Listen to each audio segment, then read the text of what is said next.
Point ടേബിളിലെ 4-ാം സ്ഥാനക്കാരായ Chennaiyin എഫ്.സിയും അതുപോലെ തന്നെ point ടേബിളിലെ 10-ാം സ്ഥാനക്കാരായ Kerala ബ്ലാസ്റ്റേഴ്സും തമ്മിലുള്ള ഒരു പോരാട്ടമാണ് ഇന്ന് നടക്കാൻ പോകുന്നത്. ബ്ലാസ്റ്റേഴ്സിനെ സംബന്ധിച്ച് തുടർച്ചയായ 3 തോൽവികൾക്ക് ശേഷമാണ് ബ്ലാസ്റ്റേഴ്സ് ഈ ഒരു മത്സരത്തിലേക്ക് ഇറങ്ങുന്നത്. അത് തീർച്ചയായും ആരാധകരെ ആശങ്കയിലാക്കുന്നുണ്ട്.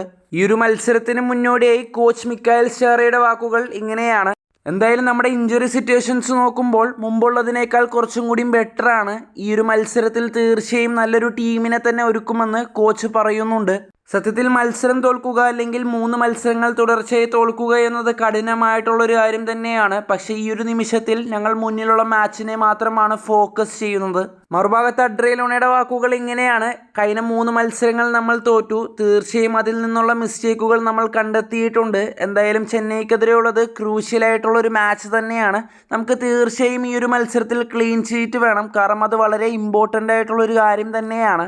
സോ കോച്ചും ടീമിലെ പ്ലേയേഴ്സ് എല്ലാവരും വലിയ രീതിയിലുള്ള കോൺഫിഡൻസിൽ തന്നെയാണ് ഈ ഒരു മാച്ചിൽ ഇറങ്ങുന്നത്. സത്യം പറഞ്ഞാൽ നമ്മുടെ ഹോം മാച്ചാണ്. പക്ഷേ തുടർച്ചയായ 3 തോൽവികൾ കണ്ടതുകൊണ്ടാണ് ആരാധകർക്ക് ഈ ഒരു മാച്ച് ജയിക്കുമോ ജയിക്കില്ലേ എന്നൊരു സംശയം ഇപ്പോഴും വരുന്നത്. എന്തായാലും ഈ ഒരു മാച്ചിലെ നിങ്ങളുടെ പ്രഡിക്ഷൻ സ്കോർ താഴെ കമൻറ്റായി രേഖപ്പെടുത്താനും ചാനൽ സബ്സ്ക്രൈബ് ചെയ്യാനും മറക്കല്ലേ. ബൈ.